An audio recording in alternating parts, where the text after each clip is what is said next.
রাজনৈতিক দলগুলো আমরা জুলাই সনদের আইনি ভিত্তি দেওয়ার ব্যাপারে একমত হয়েছি। একটা আদেশ জারি করার মধ্য দিয়ে এটা করা হবে,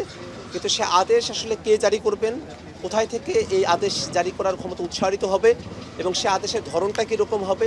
সেখানে কি গণভোটের বিষয়টাকে পরিষ্কার করা হবে কিনা, সেই বিষয়গুলো এখনও পর্যন্ত আমাদের কাছে ধোঁয়াশাপূর্ণ রয়ে গেছে। আমরা চাই যে জুলাই সনদ বাস্তবায়ন যে আদেশ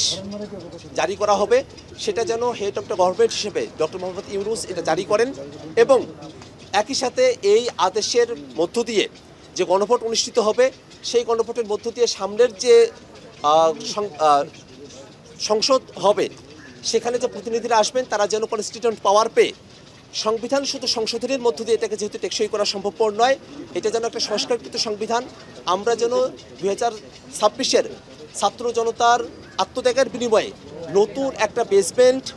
এই সংবিধানে আমরা অন্তর্ভুক্ত করতে পারি, সেই দাবি আমরা ঐক্যমত্য কমিশনের কাছে উপস্থাপন করেছি। একই সাথে আমরা এই কথাও বলেছি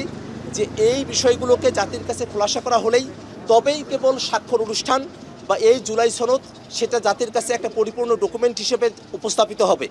যদি জুলাই সনদ বাস্তবায়নের বিষয়গুলো জাতির কাছে অস্পষ্ট থাকে তাহলে জুলাই সনদ স্বাক্ষরের মধ্য দিয়ে আমরা যে অর্জনটা করতে চাই সেটাকে অর্জন হিসেবে